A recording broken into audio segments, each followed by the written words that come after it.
So welcome you all to the fifth problem solving session for the Principle of Communication Systems course.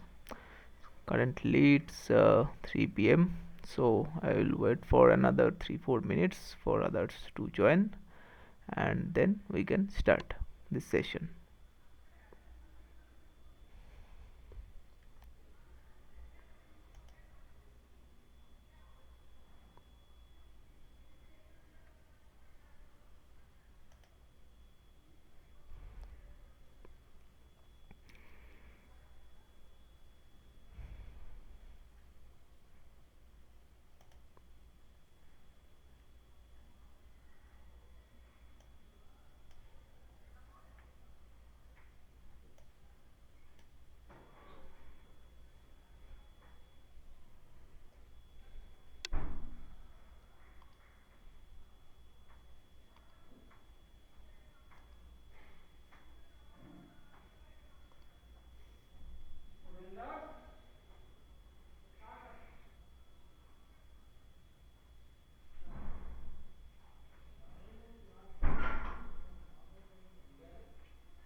Okay, so I think we can start.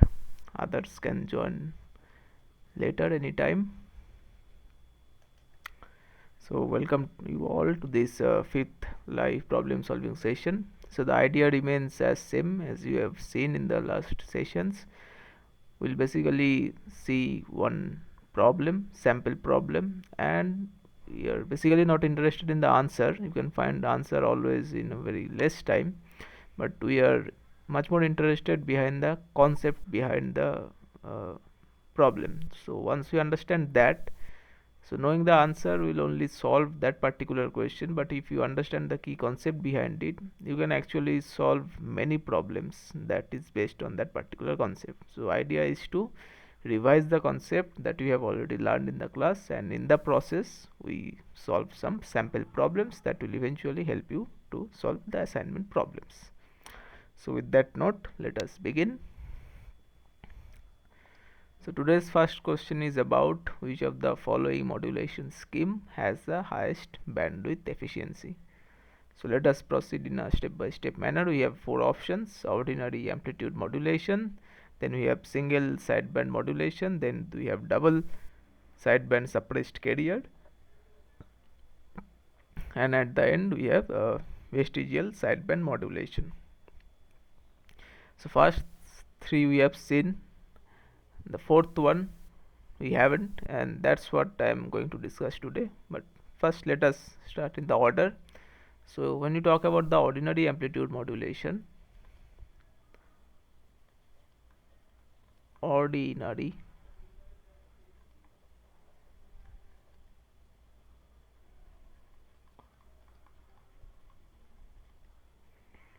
amplitude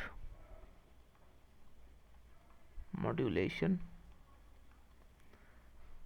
so you have expression like that: AC times 1 plus K mt cos 2 pi fc t. Now if the, let us consider this is our message signal mt, and this is the frequency domain representation of the same.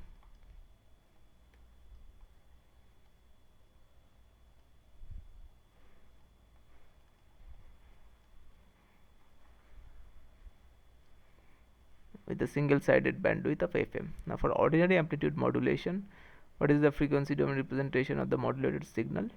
It is something as follows.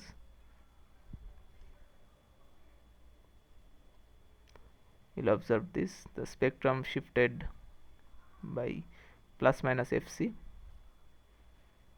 and also we have spike at Fc that corresponds to the carrier.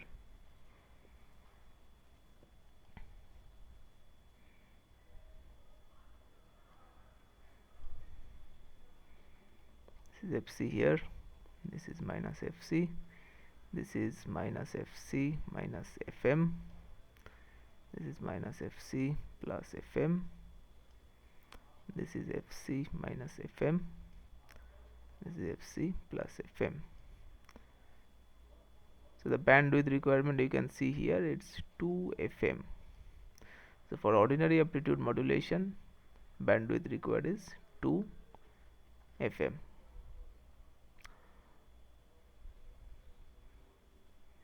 So you will require twice the bandwidth of your original message signal. Let us move to the second case of double sideband suppressed carrier. Double sideband suppressed carrier, which is expressed as follows: AC mt cos 2 pi fc t. Basically the carrier part is gone now, and what is the frequency domain representation of the modulated signal for DSVSC? It is almost same as ordinary amplitude modulation. Only difference is there is no spike at this distinct frequencies minus fc and fc, because the carrier is gone now. You have suppressed the carrier. So these spikes earlier corresponds to those carriers are gone, so spikes are no more.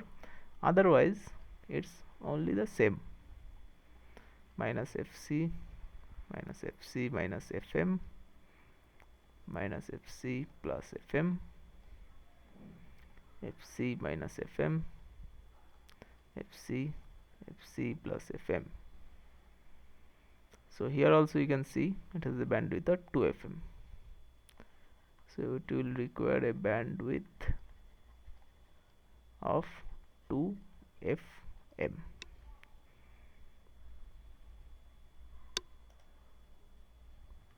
Now let us move to the case of single sideband modulation. But before that, let me introduce a slide here. So we move to third case of single sideband modulation. So what will happen here? So let me redraw the frequency domain representation of DSBSC, and we will obtain the expression of SSB from there only.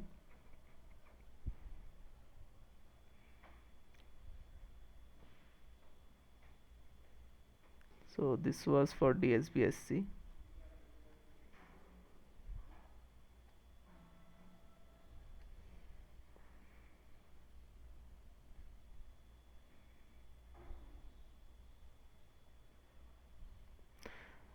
Now we say that this information is redundant. We just need information content in the one half, right? So if we more specifically talk about upper sideband, we only need this part and this part. So we do not require this part anymore.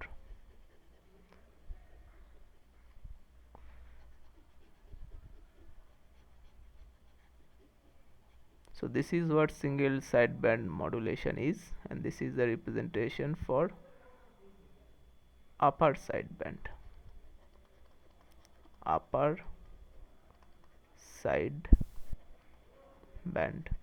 Mathematically, you can express as mt cos 2 pi fct minus m hat t, where m hat is the Hilbert transform of m, sine 2 pi fct. This one is Hilbert transform of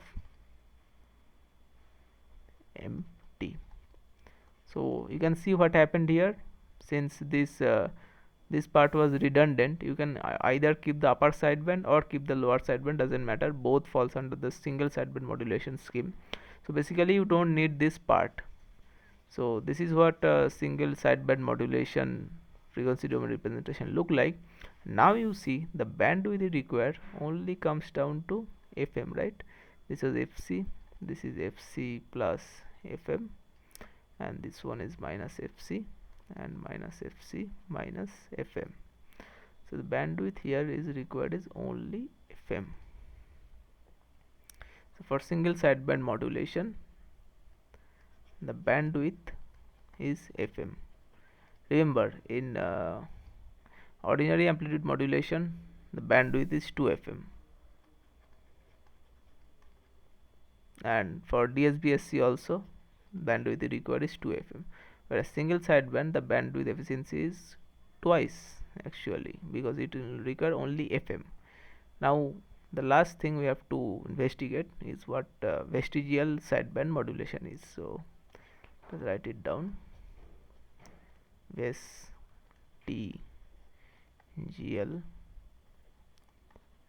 sideband modulation, and you can find actually this vestigial sideband modulation from the upper sideband only. See, for upper sideband, na, what will happen if you have DSBSC, let's say, frequency domain representation as follows. Sorry about the image.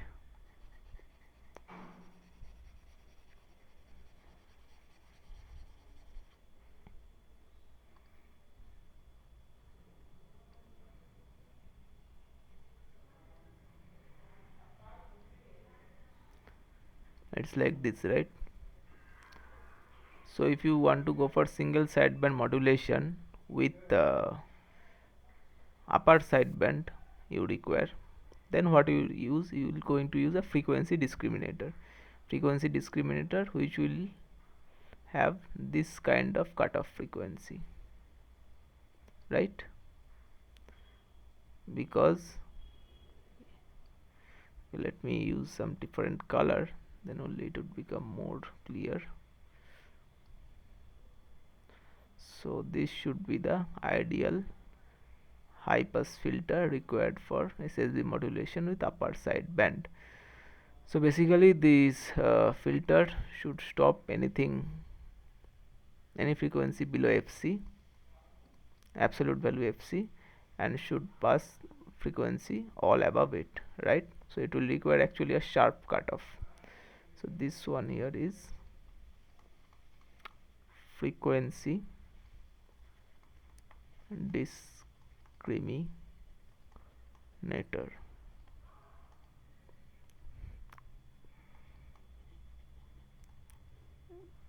sharp cutoff, high pass filter.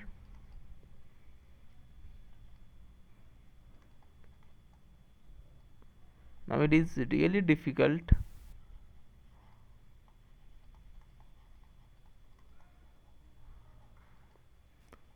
to design such a high pass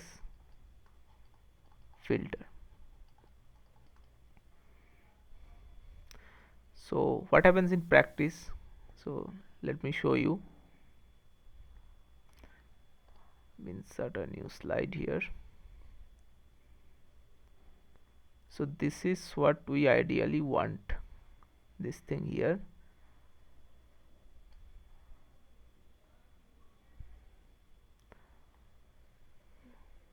We are ideally looking for an ideal high pass filter with cutoff frequency FC.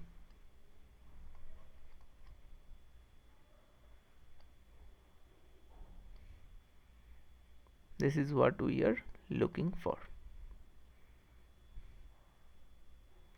But in practice what we get is something of this kind.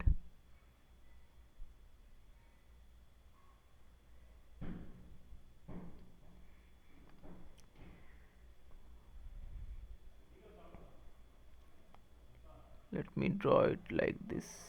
Yes.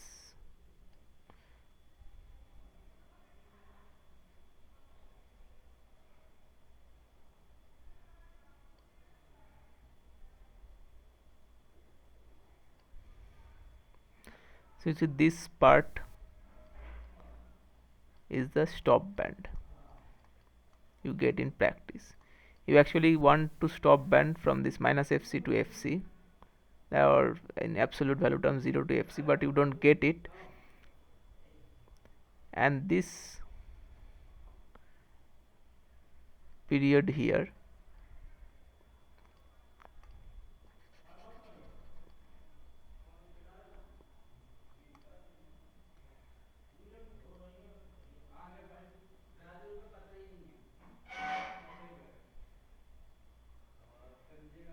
this here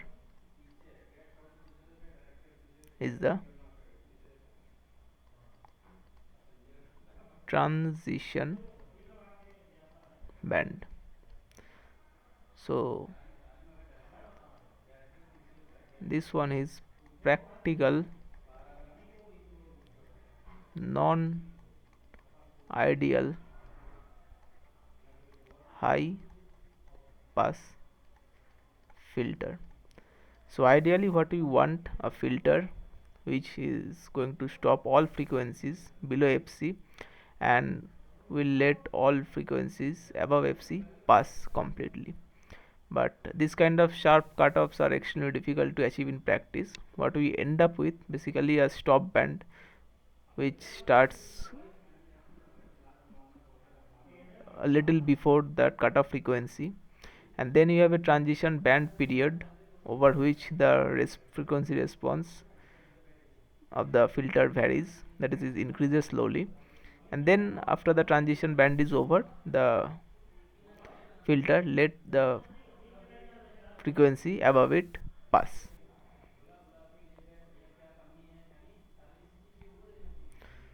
So that is the frequency response in practice you are going to obtain. So this is known as the transition band. In this band the filter neither completely stops nor completely passes the signal. It is something in between based on which part of transition band you are looking into. On this extreme of transition band it has ideal behavior, it is going to pass. On left extreme of transition band it has ideal behavior, it is going to stop. But inside the transition band it's neither passing nor stopping, it's doing both to a varying degree of reason.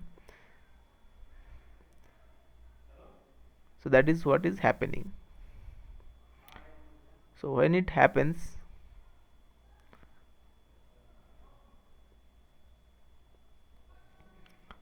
what happens to your you want to have a single sideband modulation with upper sideband, but when you use this kind of filter, what you are going to get? So you are going to get a frequency response like that. Let me draw that for you.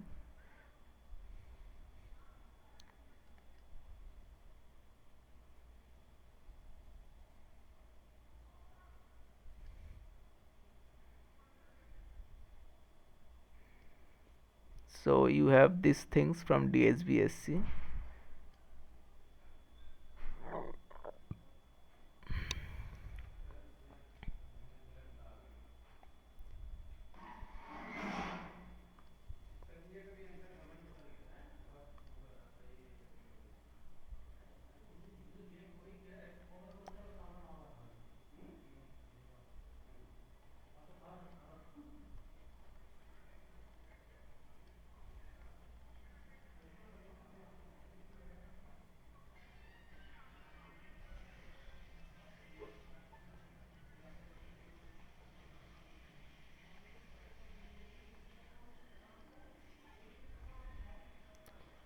So when you pass this signal through this filter, this is what you are going to get.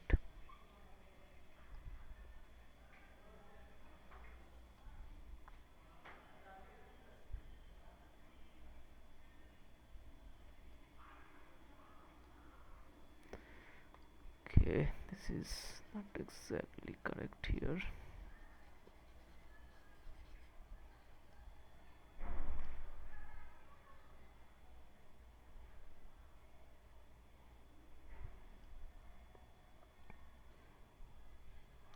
This is your FC, this is FC plus FM, and this here is FC minus FV.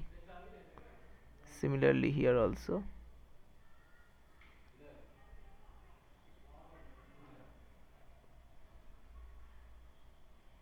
this is minus FC, this is minus FC minus FM, and this is minus FC plus FV. So you can see this part here, this is you don't require, right? This is a part of lower sideband which is coming into picture because of this transition band, right?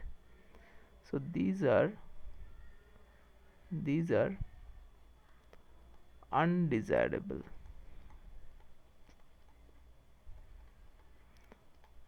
This you have to live with because of the frequency response of a filter. Just because you don't have a sharp cutoff filter, you have some filter with some transition period, that is where you are not getting the complete upper sideband.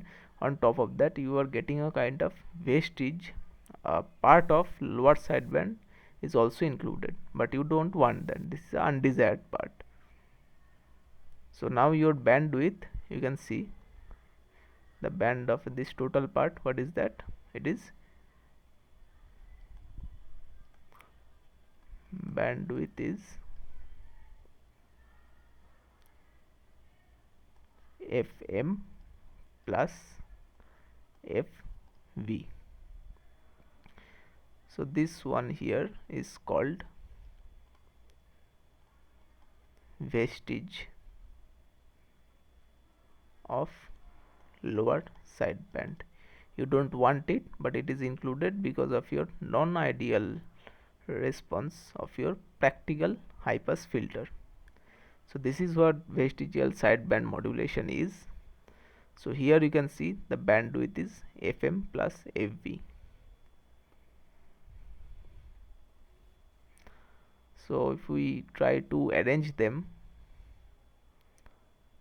so ordinary amplitude modulation has a bandwidth of 2 FM. DSB-SC carrier suppression doesn't help, at least in terms of bandwidth efficiency, because you still need 2 FM.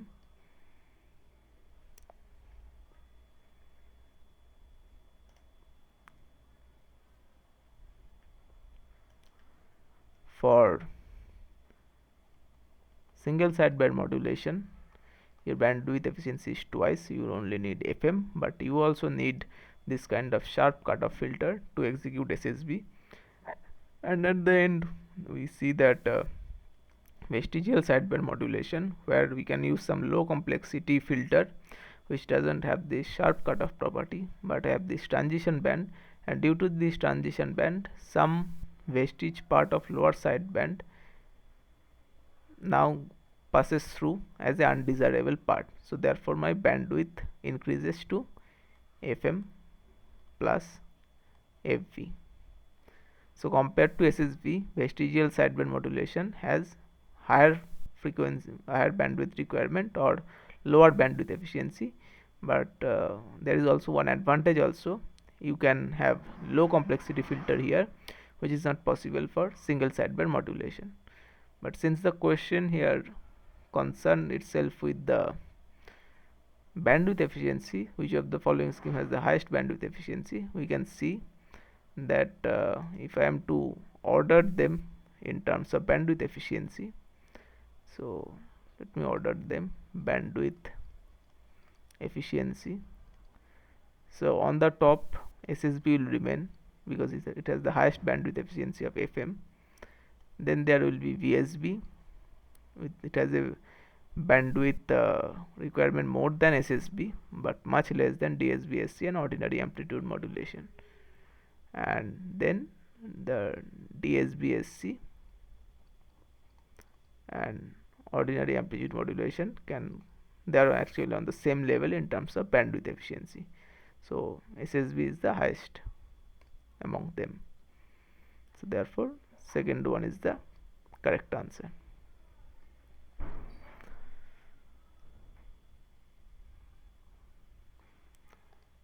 Now let us move to our next question, which asks that consider the passband signal xt which have this Hilbert transform x bar of t. What is the complex pre-envelope of the signal? So complex pre-envelope, what it basically does,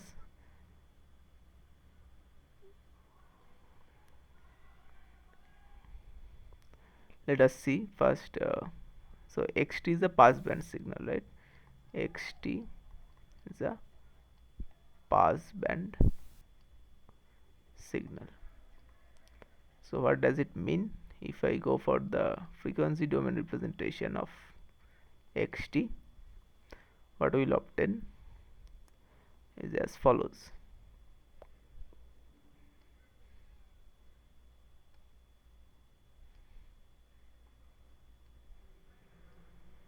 Let's for simplicity assume the amplitude to be 1, and also assume that they are centered around frequency fc.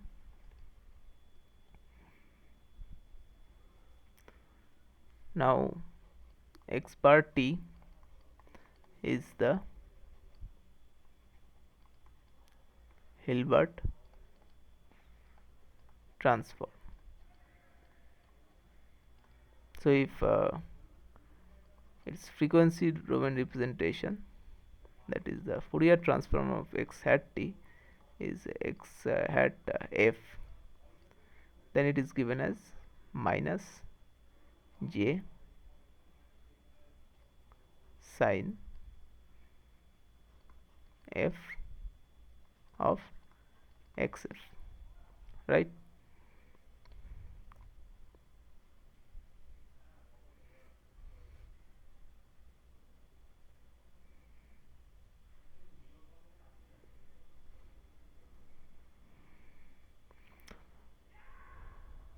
So how is that going to look like? Let us try to draw it.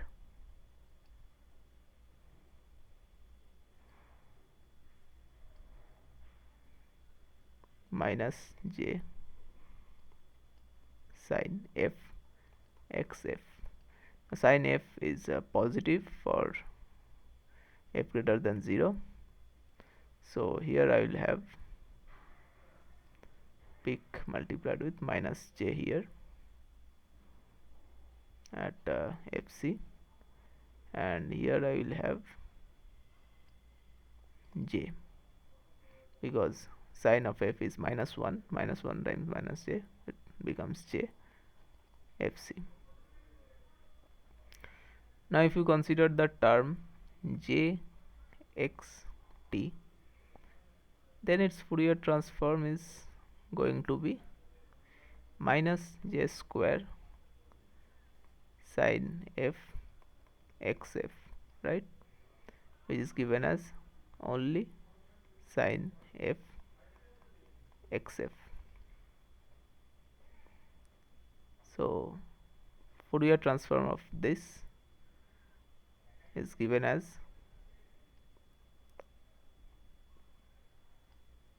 1 for positive frequency band. This one interestingly now become minus 1.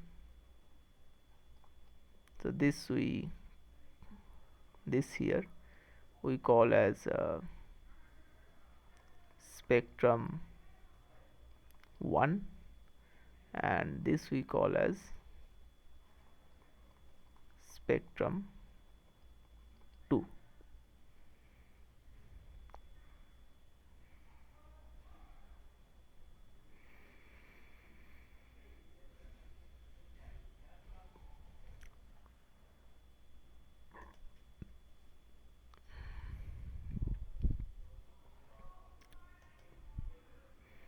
So let us introduce a new slide here.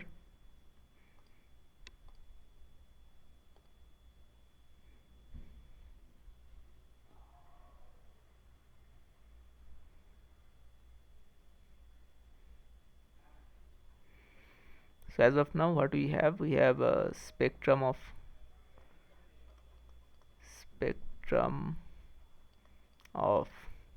xt as follows, like this.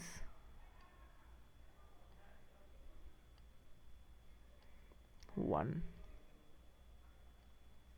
minus fc. This is positive frequency band, this is negative frequency band, fc 1 here. And then we have found the spectrum of j x bar x hat t, where x hat is the Hilbert transform of xt, is given as this.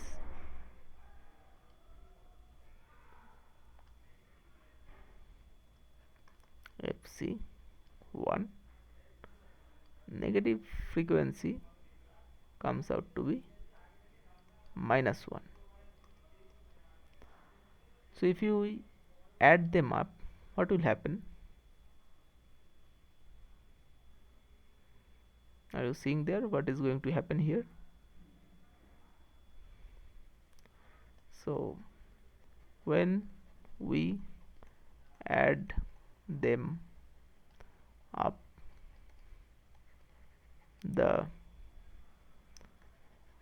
spectrum is spectrum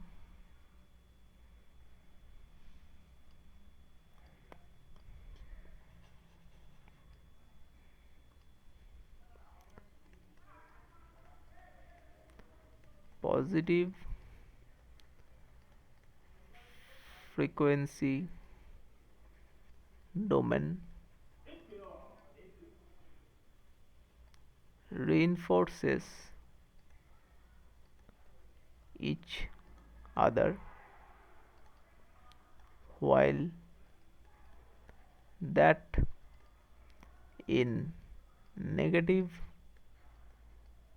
frequency domain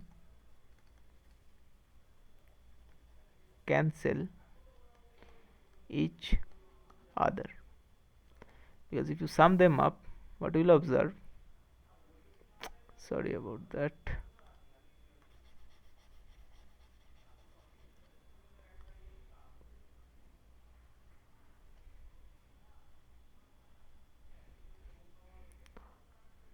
positive domain, it's getting boosted to 2 now, and negative domain, it's 1 and -1, so basically they cancel out each other, so no spectrum remains there. So what we observe, so this Fourier transform is x f rise, and this Fourier transform is j times x hat of f.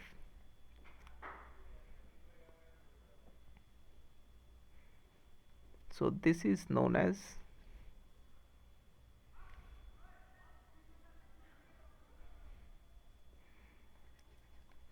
complex pre-envelope of xt,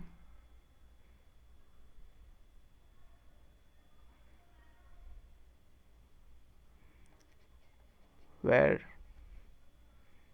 positive frequency band of xf is scaled by 2 and negative frequency band goes to 0. So you can see this term xt plus j x bar t, this term here has this Fourier transform where the positive, when the spectrum of xf in the positive domains is remain and actually scale 2 times, whereas that in the part of xf in the negative frequency domain is gone. So this is known as complex pre-envelope of passband signal xt. So to answer this question, the complex pre-envelope of the signal is given as this expression. This 4 is the correct answer.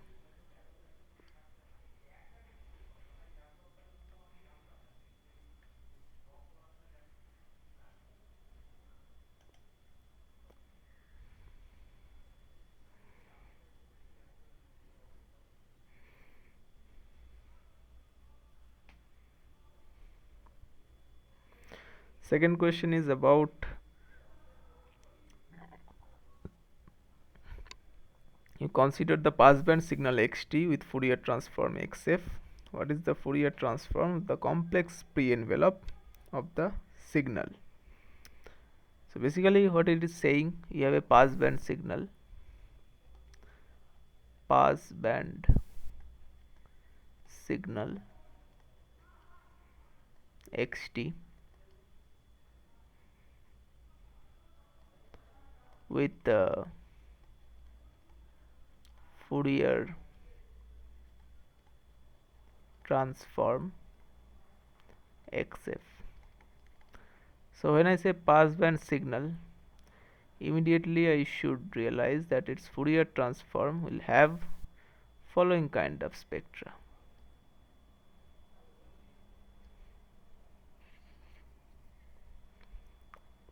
It is centered around some frequency, let's call it fc here, and consider its maximum value for ease of representation 1, and negative domain you will have the copy same here 1.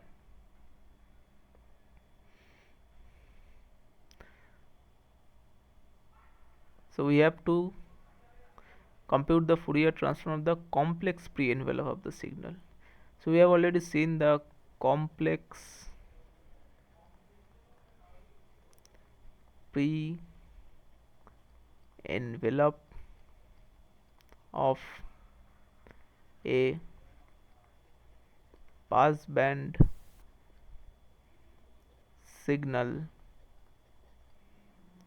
xt is given as xt plus j x hat t, where x hat t is the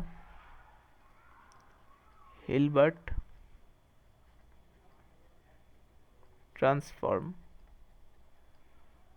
of passband signal xt. So you have complex envelope given as xt plus j of x hat t. The spectrum you are going to obtain is as follows: xf plus j x hat f. So now let us move on to draw the spectrum of x hat of f. How do it look like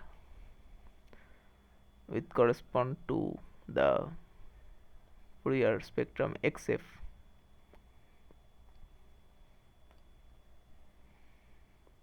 So first we write the expression of x hat f.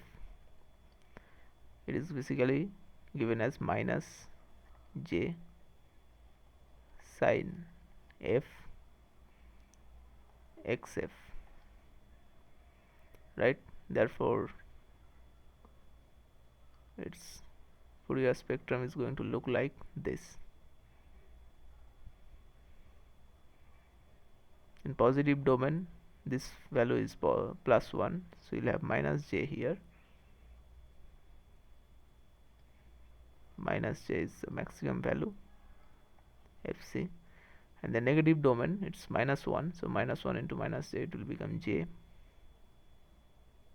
You will have j centered around fc. Now we will have a spectrum of j x hat f, because that's what the second term of complex pre-envelope is. You can see here j x hat of f. So when you multiply with the j, what you end up getting is this.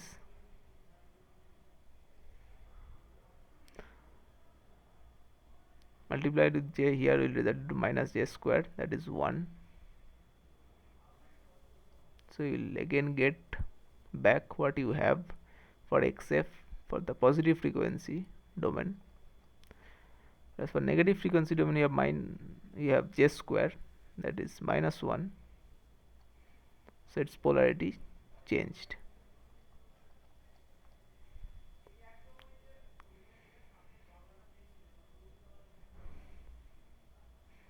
So when you add the spectrum of xf plus spectrum of j xf, j x hat of f, what you are going to get?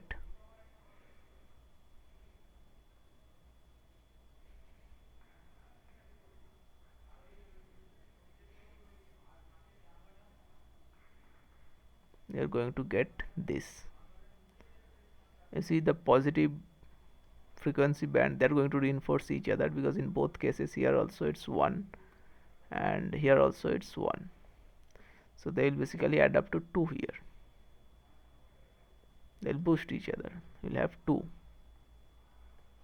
Whereas in negative frequency domain you have minus 1 here and you have 1 here.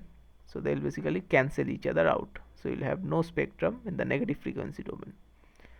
So what is the resultant spectrum you have for this complex pre-envelope? Spectrum of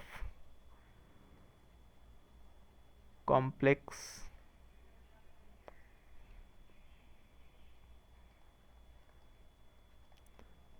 pre-envelope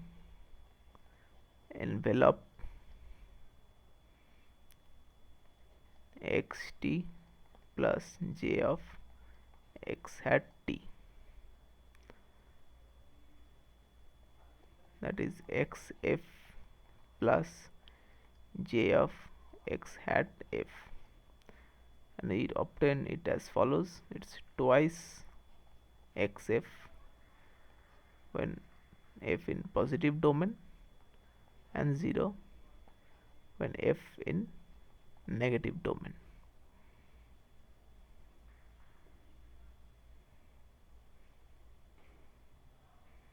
So this is your spectrum of the complex pre-envelope will look like. It will have value 2xf for f greater than equal to 0, and it will have value 0 for f less than equal to 0. So if I have to go for the answer here, so this one is the correct option.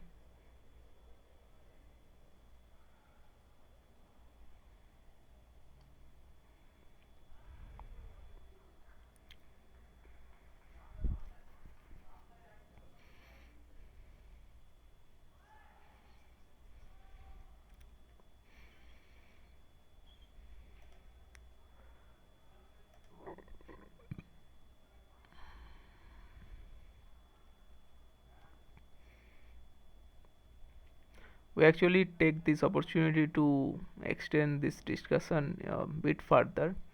See, we have obtained for a uh, passband signal xt plus passband signal xt has this complex pre envelope as xt plus j x hat of t, and we also see its spectrum. It's something like this.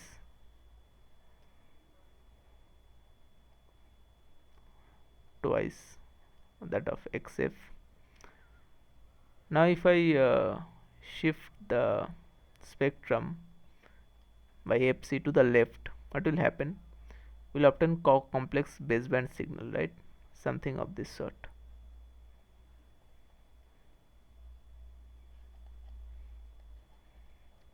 Complex baseband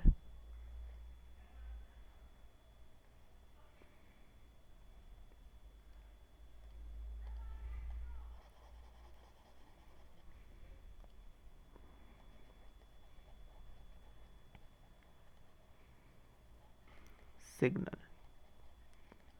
This we denote as x bar of t. So, and how do you obtain that? We have this complex pre-envelope xt plus j x hat t, that is the Hilbert transform of x. Now we shift this to the left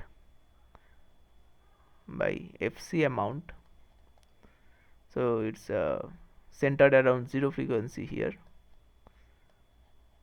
centered around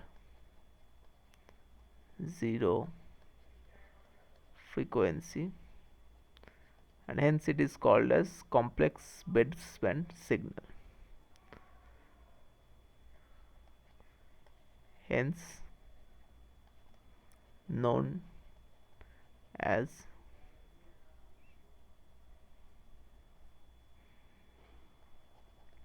complex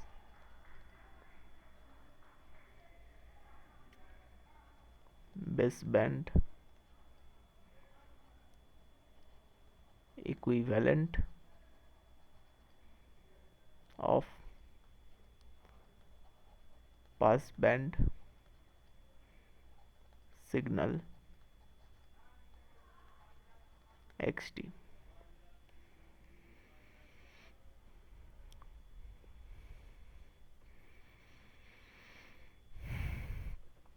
So you can see basically what is happening here. The spectrum of this spectrum of complex baseband signal is given as follows.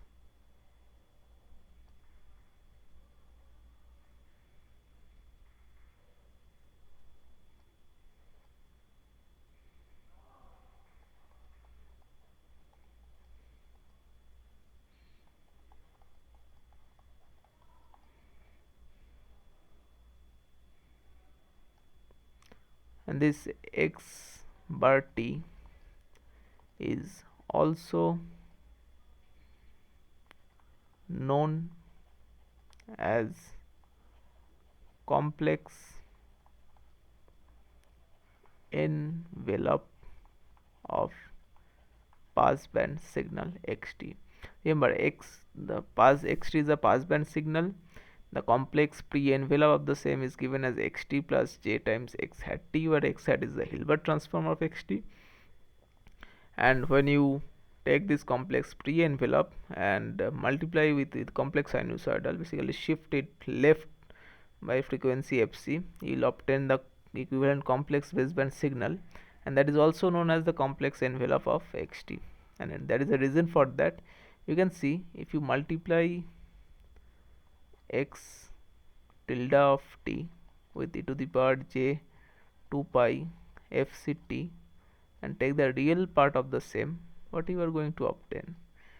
You replace this x tilde t with this expression here, so you will have real of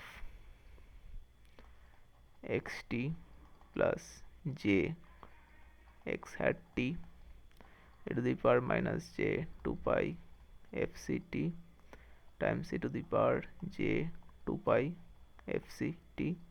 So they basically cancel each other, so you have to compute the real part of xt plus j x hat t, which will result into that xt.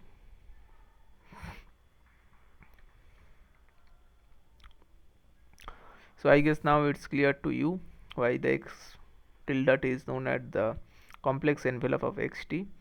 So xt is the passband signal, and when you multiply this envelope with the complex sinusoidal and take the real part of you actually get the passband signal, and this x hat of t is known as the complex envelope of this passband signal.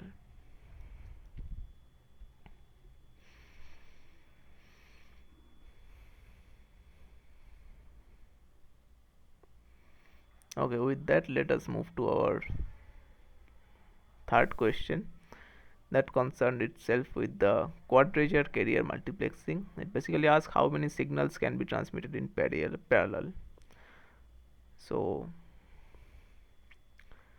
what is the characteristics of quadrature carrier multiplexing? Like what is the expression of the modulated signal? It is given as follows, like S QCM is given as AC MI T cos 2 pi FCT minus AC MQT sin 2 pi FCT. So quadrature carrier multiplexing, what is happening? Basically, you are using two carriers here. You are using two carriers to transmit two baseband signal MIT and MQT. This is known as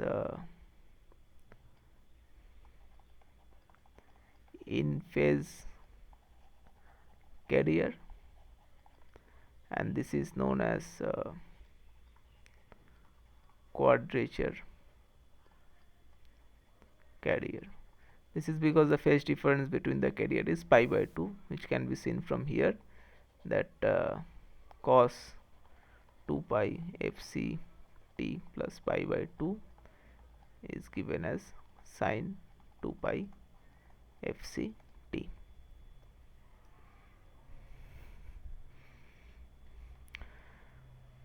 And these carriers are orthogonal, by the way, because if you multiply them, cos 2 pi FCT into sin 2 pi FCT, basically what we will obtain is 1 over 2 sin 4 pi FCT.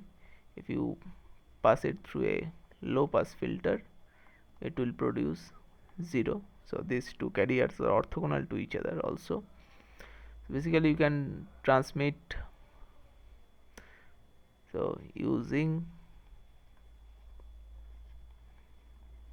quadrature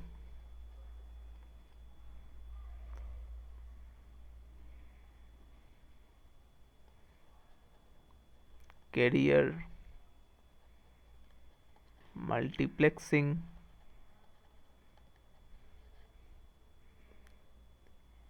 MIT is transmitted over in phase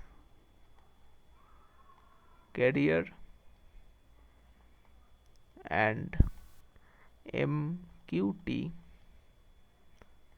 is transmitted over the quadrature carrier.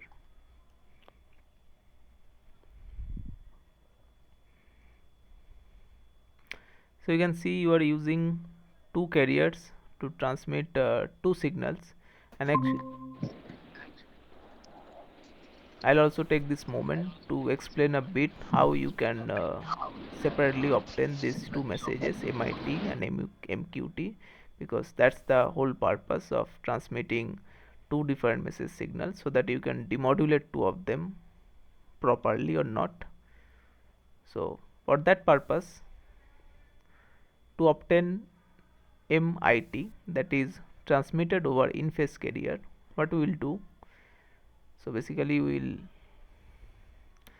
pass this SQCM and we multiply at the receiver end with this carrier cos 2 pi FCT. So what this will produce?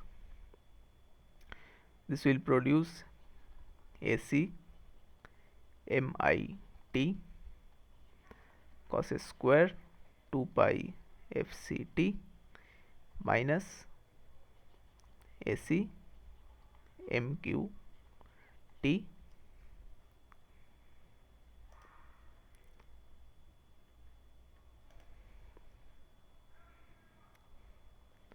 cos 2 pi FCT sin 2 pi FCT. Now we have to do one more step here. So we have this thing AC MIT cos square 2 pi FCT minus AC MQT cos 2 pi FCT sin 2 pi FCT. Now this we can use the trigonometric property. So we'll have 1 over 2 AC MIT 1 plus cos 4 pi FCT minus AC MQT sin 4 pi FCT divided by 2. Now see, this term here is centered around frequency 2fc. This term here is also centered around frequency 2fc. This term here, that is AC MIT multiplied with 1, this is a baseband part. This has no frequency component. So if I pass this entire thing,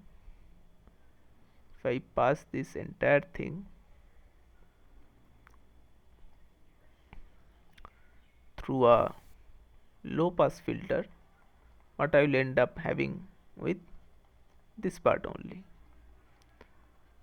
and this is nothing but the scaled version of in phase message that I have transmitted. So that way I can obtain what is being transmitted, right? Similarly, to recover MQT, what we need to do? We need to multiply QCM signal with the quadrature carrier sine 2 pi fct. We'll obtain some RT, and what is that RT? I'm writing in okay, let's do the calculation. AC MIT cos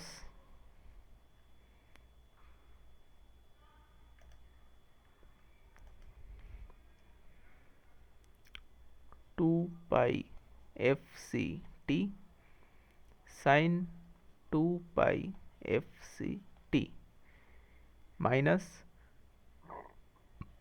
AC MQT sine square 2 pi fct.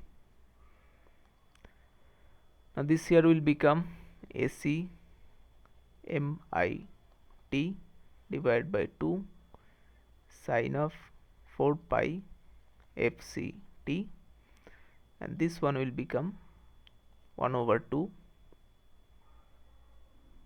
It will become positive AC MQT 1 minus cos 4 pi fct. So this is again a frequency component around 2fc. The same applies for this, only baseband component is this. So when we pass it through a low pass filter, we'll end up having half AC MQT. So this is basically a scale version of the message I have sent over quadrature carrier, so I can recover MQT from there. So you can see quadrature carrier multiplexing is all about transmitting two signal parallelly over the same channel, but the carriers will be orthogonal. That's why you are able to transmit them over the same channel, and using the proper carriers at the receiver end, we can perfectly demodulate them. So to answer this question, in quadrature carrier multiplexing, how many signals that can be transmitted in parallel over the channel is actually 2.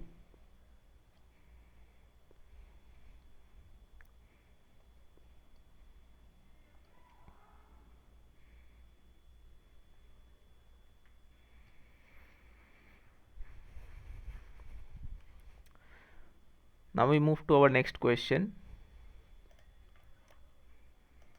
which says that we have given a quadrature carrier multiplexing signal, and the complex envelope corresponding to this QCM signal is given as by whom. So first we need to know what complex envelope is, even to answer this question. So let us first write the QCM symbol that is being given here. That is, you can see here, this frequency here is around 1k, whereas this frequency here is around 50k, right? Yes, so this should be carrier frequency, which is much higher than the message frequency here. So we have seen in the course what is the quadrature carrier multiplexing signal expression. It is given as this, right? SQCM is given as XIT, that is being transmitted over this carrier cos 2 pi FCT, and then you have this message XQT, which is transmitted over this carrier sine 2 pi FCT.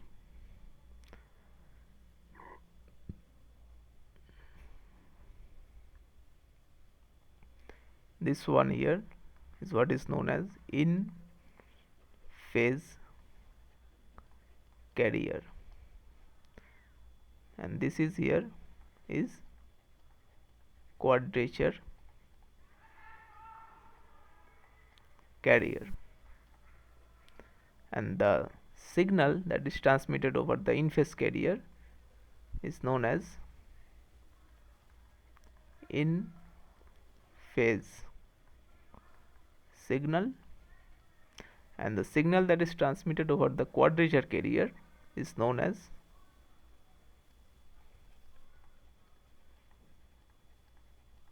quadrature signal. The point to note here is that Xi and Xq are baseband signals. So if you compare with them, this expression with this expression, you can see this corresponds to this and this here corresponds to this. So if I compare these two expression, I will have my Xi, that is in phase signal, as cos 2000 pi t, and my quadrature signal Xq as minus sine 2000 pi t.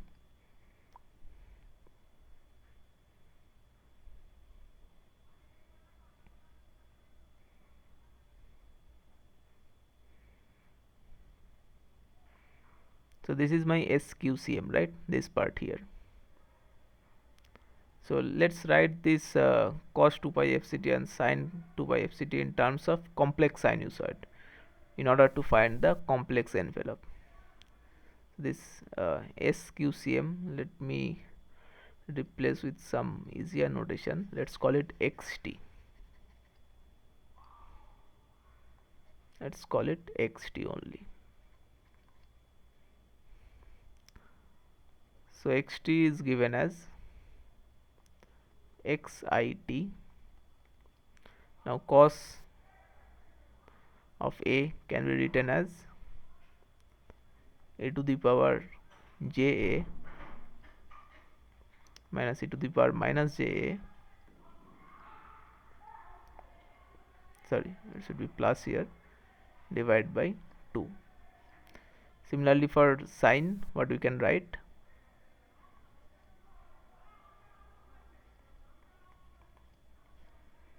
a to the power j 2 pi fct minus e to the power minus j 2 pi fct divided by 2j.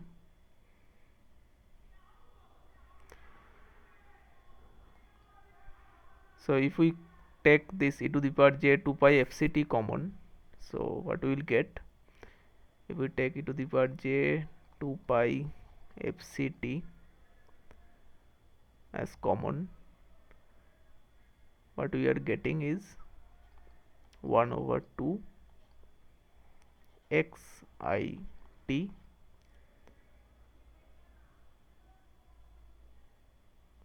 plus j, right? j minus j square j, yes, x qt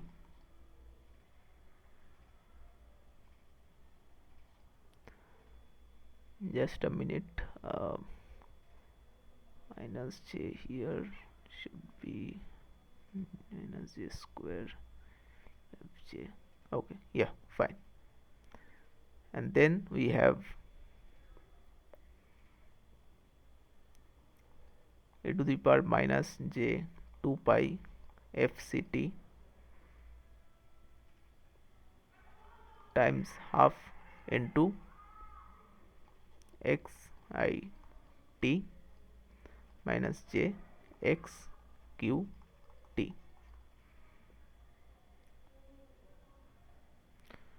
Now you notice that this part is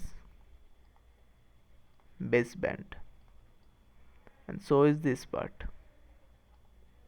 They are both baseband, and now they are both multiplied by complex sinusoid, so they are moved to some other frequency. So when you multiply by e to the power j 2 pi fct, that means this here corresponds to shift to fc, and when you multiply e to the power minus j 2 pi fct, this here corresponds to shift to minus fc. So this here corresponds to positive frequency band, because you have this baseband signal that is being shifted to plus fc. So this corresponds to positive frequency band, whereas this baseband signal here is shifted to minus fc, so this corresponds to negative frequency band. We just keep that thing in mind as of now.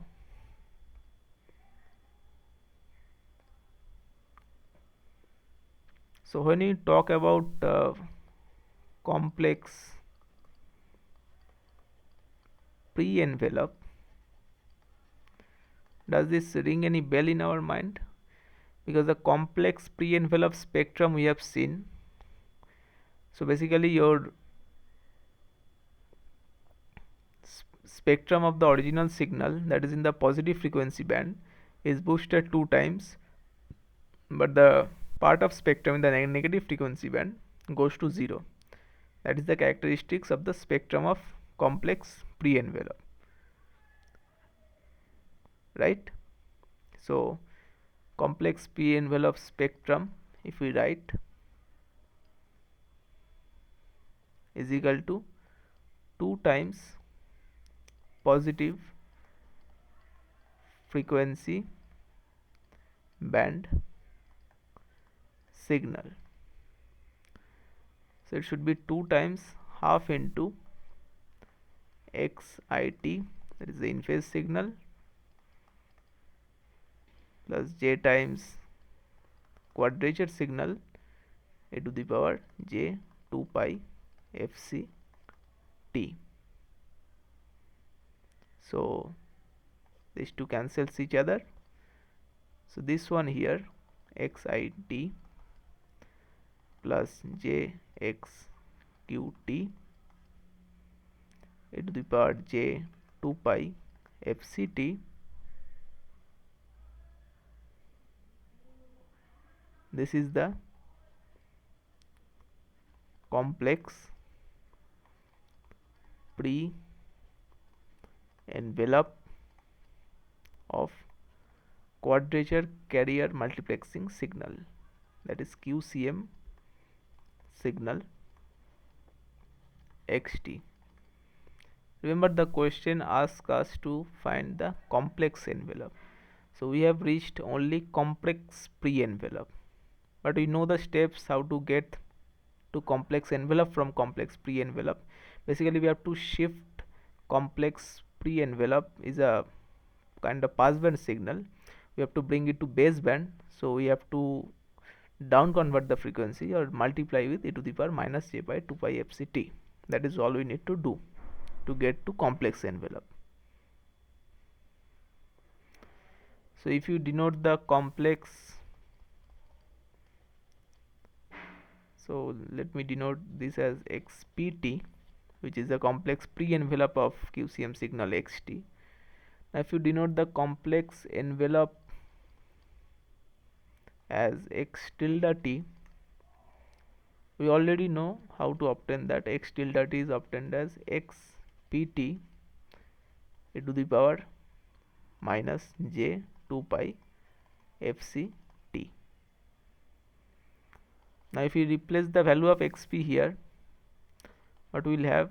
xit plus j xqt e to the power j 2 pi fct times e to the power minus j 2 pi fct.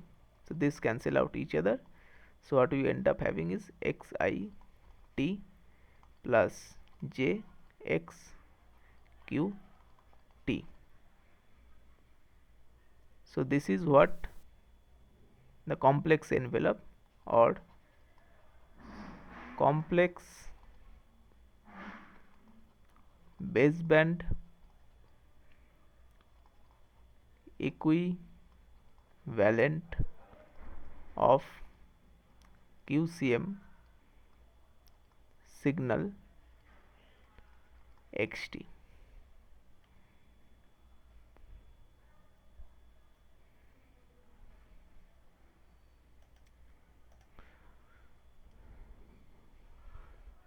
So let us see from the beginning what is happening in a nutshell. So we have this QCM signal xt given as xit cos 2 pi fct minus xqt sin 2 pi fct. We find the complex pre-envelope of xt as xpt is equal to xt plus j xqt e to the power j 2 pi fct, and we obtain the complex envelope as x tilde t is equal to xt plus j xqt, sorry, xit, here it should be xit, and xit is the in phase signal and xqt is the quadrature signal. So from the question we have already found that xi is cos 2000 pi t and xq is minus sin 2000 pi t. So let us write it down. Cos 2000 pi t, then we have minus sin j sin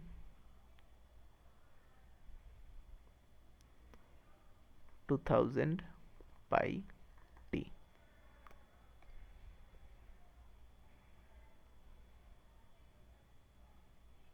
So let us see which of the answer is correct.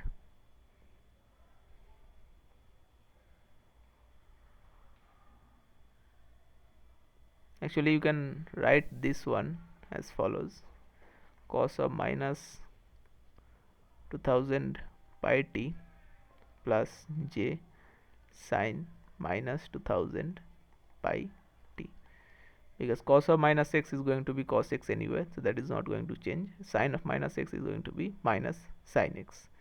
So this one here should be equal to the complex sinusoid e to the power j minus 2000 pi t. So this one here is the answer.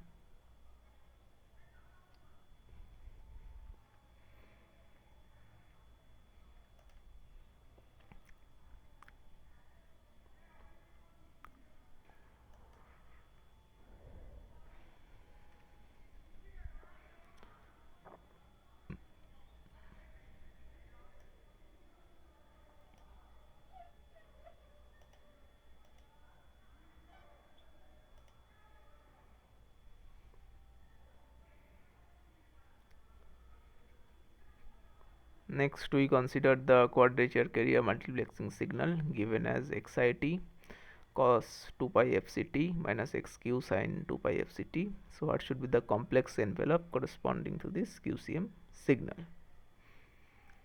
So let us start from the beginning. So we have this QCM signal that is given as xt.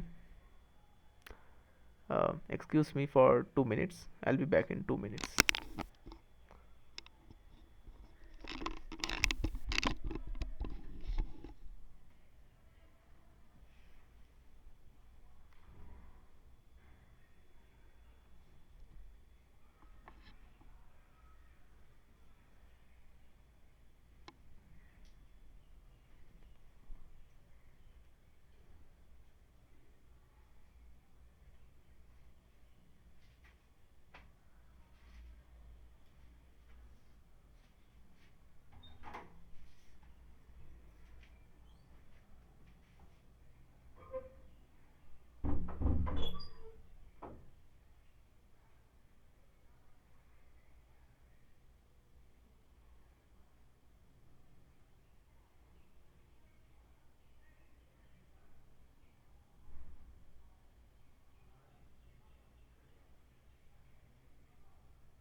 So sorry about this interruption. I hope I'm audible now.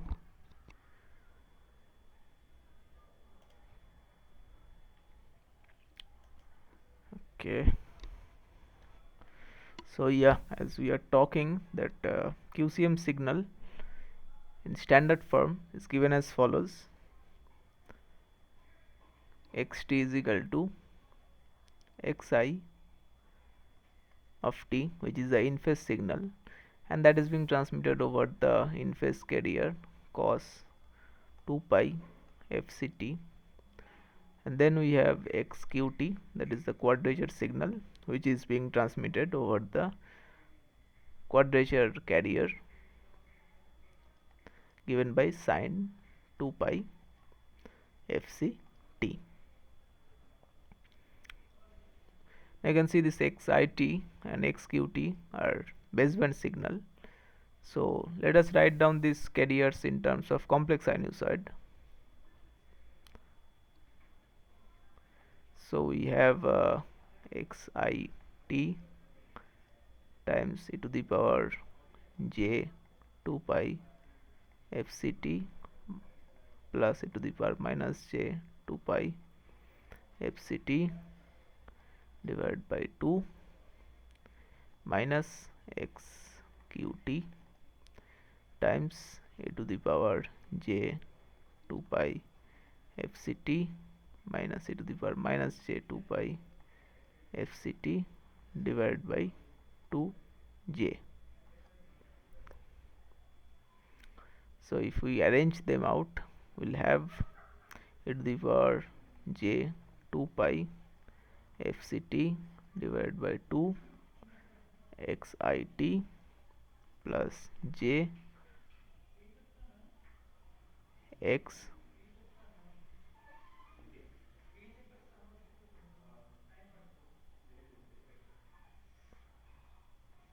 q t plus e to the power minus j 2 pi fct divided by 2 xit minus j x q t. Now this one here is a baseband signal, and so does this one also. These are baseband signal. Now they are being shifted to different frequency. This one here shifted to positive frequency fc, and this one here is being shifted to minus fc. So this one corresponds to positive frequency band, and this one corresponds to negative frequency band. Let me write it down. This one corresponds to positive frequency band. This one here corresponds to negative frequency band.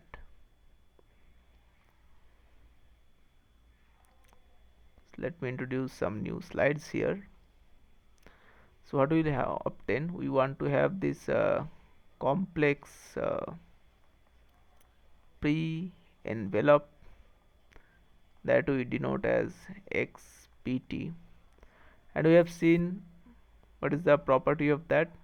It basically contains twice the spectrum of the original signal in the positive frequency band and 0 in the negative frequency band, right?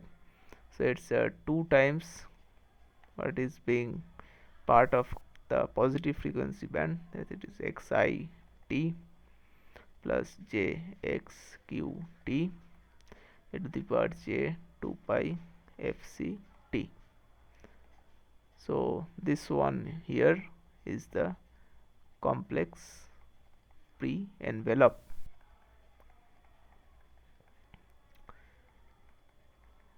which have this kind of spectrum. Negative frequency band, there is nothing in positive frequency band. Whatever original frequency spectrum is, twice of that fc. Now we know how to obtain complex envelope from complex pre-envelope. So complex envelope means basically I have to shift the complex pre-envelope to the baseband. So this one here is the complex envelope. This is a baseband, so around 0 frequency, around 0 frequency, and need to down convert the complex pre-envelope.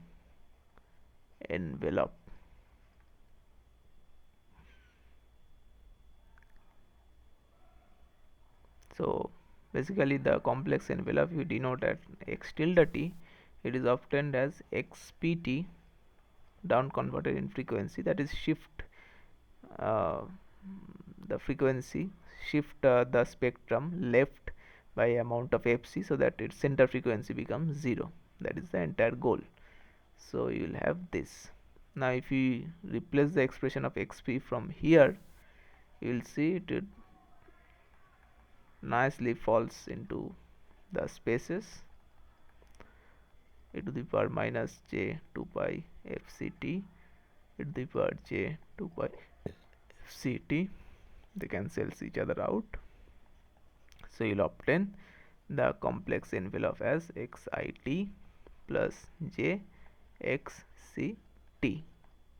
So this is your complex envelope is going to be. Now what is the question?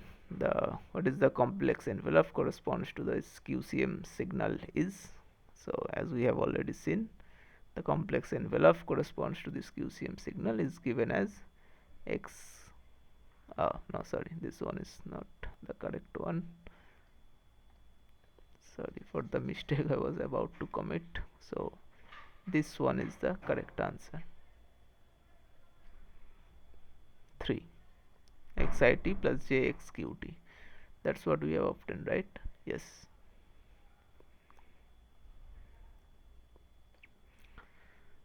So we have this question that we have a message signal cos 3000 pi t.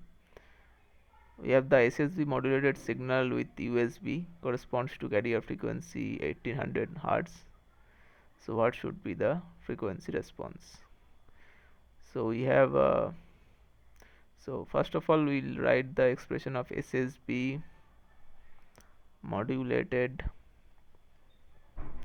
signal with USB. What is the expression for that? Is expression is as follows: mt cos 2 pi fct minus the Hilbert transform of mt and sine 2 pi fct.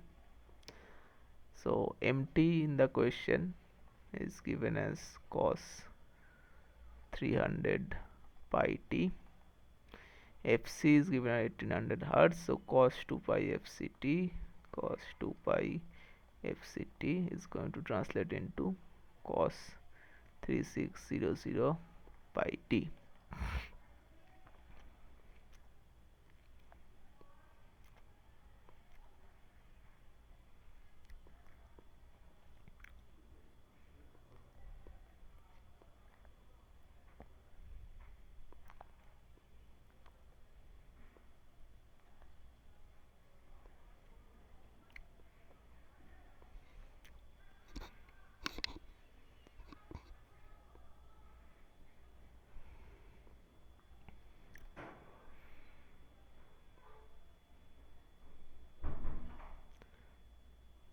And we have to find the Hilbert transform of that.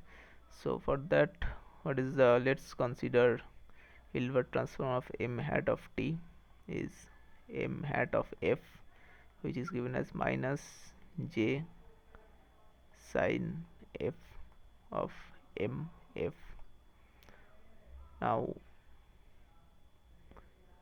mf is given as 1 over 2 delta f minus 150 plus delta f plus 150. Now minus j sine of f mf is going to be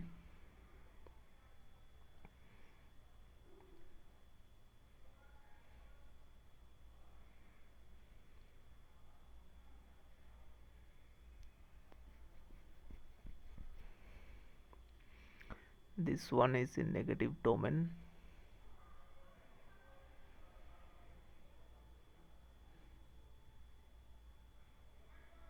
so it should be 1 over 2j, and then we have del f minus 150, no sign changed, and here the sign will changed, f plus 150 So Hilbert transform m dash of t is going to be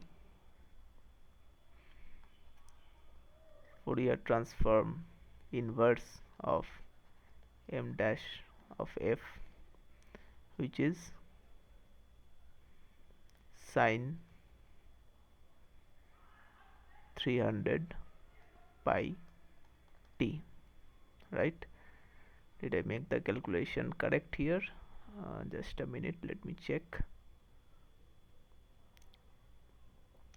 In the negative domain the sign change, no issues. And then here we have this minus j, so minus j can be written as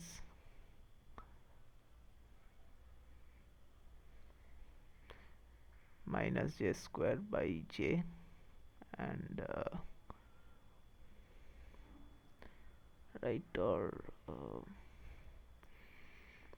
I getting it wrong? Minus j can be written as minus j square by j, sorry, j square by j.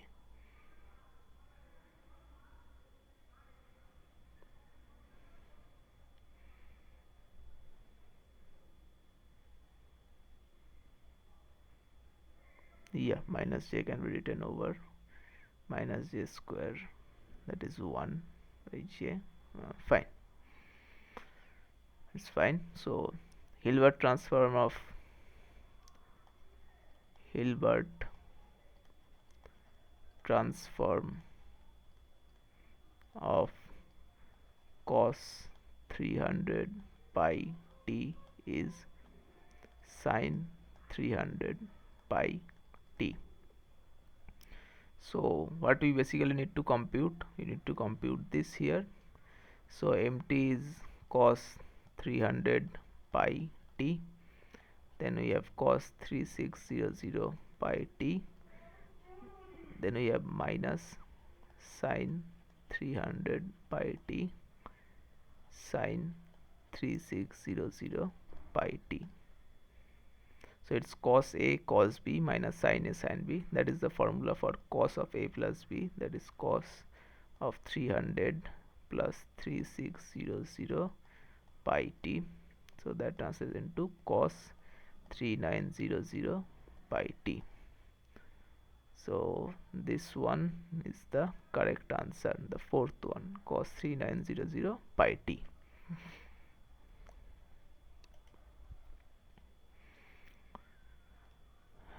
Now we have given the SSB modulated signal.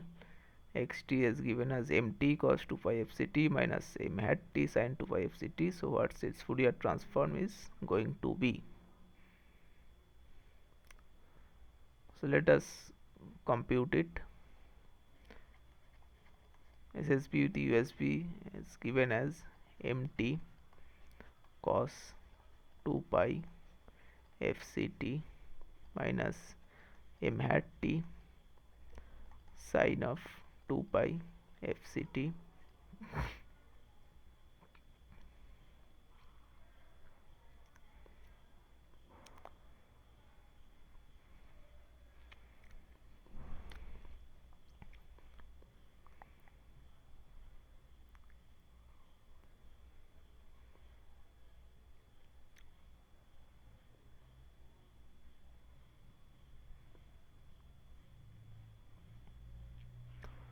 So we can intuitively see that Fourier transform what is going to be. So Fourier transform going to be m f minus fc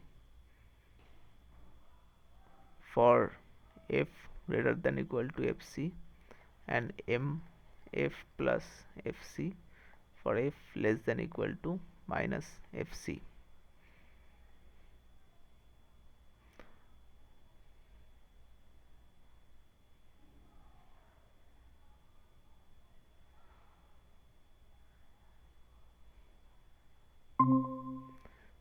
So if the answer is going to be for f greater than fc, so this one here be positive for f greater than fc, so we'll have 2, so we'll have m f minus fc for f greater than fc, and for f less than equal to fc this term is going to be minus 1, so again it will be a 2, so we'll have m f plus fc for f less than equal to minus fc. So this should be the answer, f minus fc 1 plus sin f minus fc plus half m f plus fc 1 minus sin f plus fc. This is because sin f minus fc is 1 for f greater than equal to fc, and f plus fc is minus 1 for f less than equal to f minus fc. Here should be minus fc, f plus fc. But let us compute in a brute force manner here. This is more of a swift approach. We have xt is equal to mt times we have mt over 2 e to the power j 2 pi fct plus e to the power minus j 2 pi fct, and then we'll have minus m hat of t by 2 j into e to the power j 2 pi fct minus e to the power minus j 2 pi fct. Now if we plan to compute the spectrum of the same, what we'll have, let us introduce a new slide and check here. So we have mt over 2, so that would translate into mf by 2, and then we have exponential e to the power j 2 pi fct and e to the power minus j 2 pi fct, right? So this would translate into f minus fc and f plus fc. Then we have to compute the Hilbert transform of mt, that is m hat t will have over 2j, so minus, so m hat t has a Fourier transform minus j sin f m f, and then we have 2j dividing it, and then we have this del f minus fc minus del f plus fc. So this j cancels here and this minus minus will become plus, so we'll have mf divided by 2 del f minus fc plus del f plus fc plus mf sin f divided by 2 del f minus fc minus del f plus fc.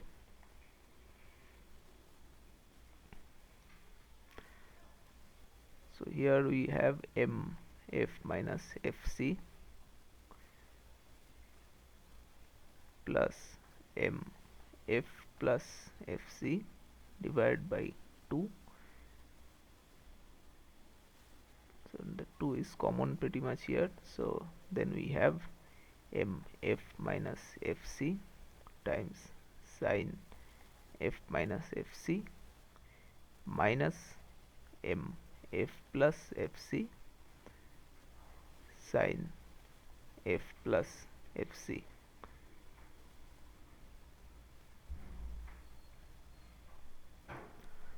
So if I take a common here, m f minus fc divided by 2 1 plus sine of f minus fc, and then we'll take common of m f plus fc by 2, have 1 minus sine f plus fc. So this is more of a brute force approach, but anyway we are going to arrive at the same result only. You can see this here, which we have obtained earlier, is same as what we have obtained here. I guess it's correct, right? Yes, they are exactly matching. So the correct answer is the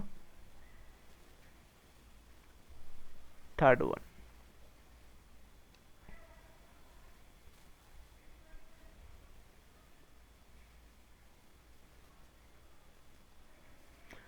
Let us move to our next question, which is asked that you consider the passband signal sine 5000 pi t. So what should be the complex pre-envelope of this signal? So you have this passband signal xt is equal to sine 5000 pi t. We have already seen the complex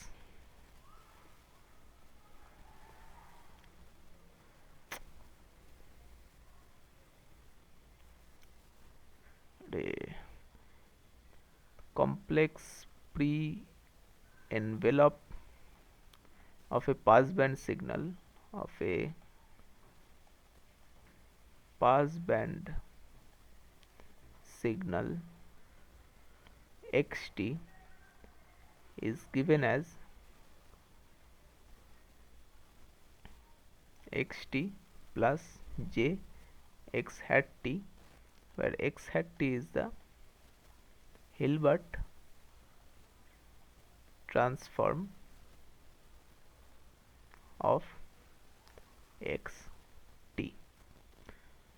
Now what is the Hilbert transform of sine 5000 pi t?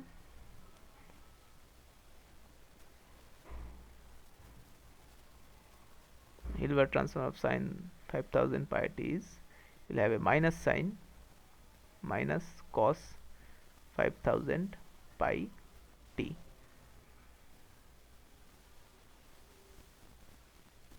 So you will have this following expression: xt is sine 5000 pi t, and you have minus j cos 5000 pi t.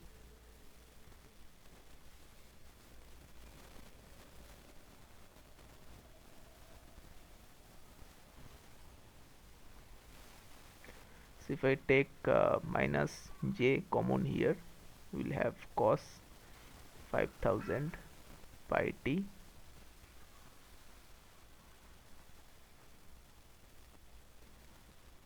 plus j sine 5000 pi t. Minus j plus j will lead to minus j square, that is 1, that is as this one here. This minus j is can be written as e to the power minus j pi by 2, and this part here is written as e to the power j 5000 pi t.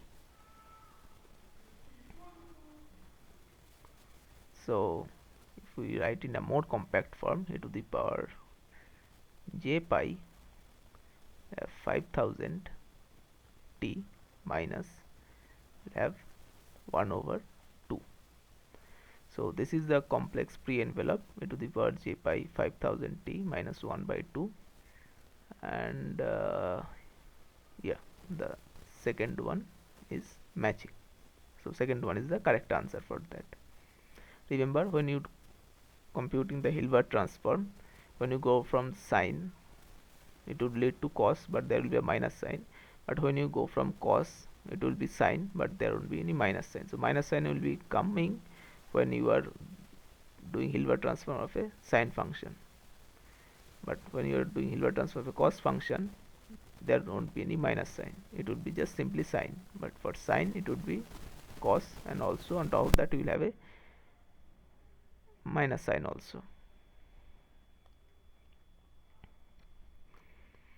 Now you consider a message signal with spectrum band limited to FM and carrier frequency FC. Now we have corresponding single sideband modulated signal with the upper sideband. So which spectrum it should occupy? So this question is itself pretty much straightforward. If you just imagine about the spectrum of the DSBSC signal and how do you compute the how do you obtain the SSB from there with upper sideband, you can find the answer. So let me draw the image for you so that you can get the answer from the image itself. So this is your DSBSC look like, and in single sideband your plan is to, you can actually use one of these sides, so another side is kind of redundant, so that is not required. So in single sideband modulation with upper sideband, basically you look for this part and this part, and you want to ignore these two, you want to discard these two, this lower sideband, discard lower sideband, you are only interested in the upper sideband part. That is where the frequency content is greater than plus minus Fc. So if the signal spectrum is band limited to FM, basically what are these points? These are total bandwidth is 2 FM here because they are shifted to the center frequency of Fc. So this is minus Fc plus FM, this is minus Fc minus FM, this is Fc plus FM, this is Fc minus FM. So you can see when you go for single sideband modulated signal with upper sideband, what is the spectrum you are going to cover? You are going to cover this, that is Fc to Fc plus FM, and this part minus Fc to minus Fc to minus FM. So you just check the option which one is the correct one. Is here, that is minus Fc minus FM to minus Fc, this is this part in the negative frequency band, and Fc to Fc plus FM, that is in the positive frequency band. So second one is the correct answer. Had it been the LSB, then your option would have changes. If the question say about the lower sideband, what you need to choose then this spectrum, Fc to minus Fc plus FM, and Fc minus FM to Fc. For lower sideband, I guess there should be an option here. Yeah, so this is the for negative frequency lower sideband, minus Fc to minus Fc plus minus FM, this part here, and Fc, no, not this part,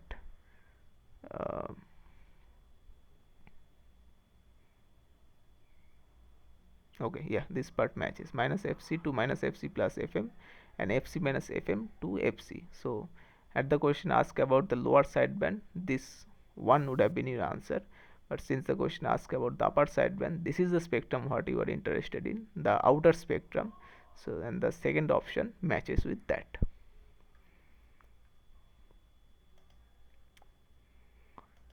So if you have any question regarding till now what I have explained in today's session, now is a good time to ask.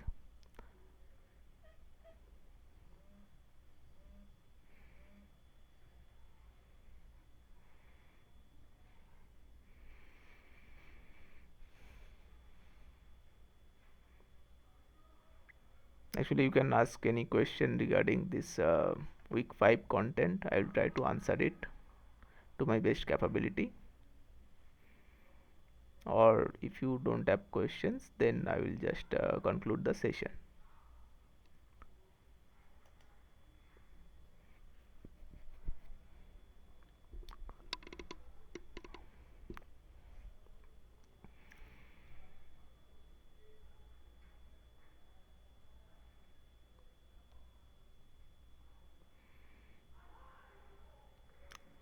Okay, so thank you all for being here throughout the session. We'll meet you all in next week for the assignment number 6. Thank you. I'm concluding the session.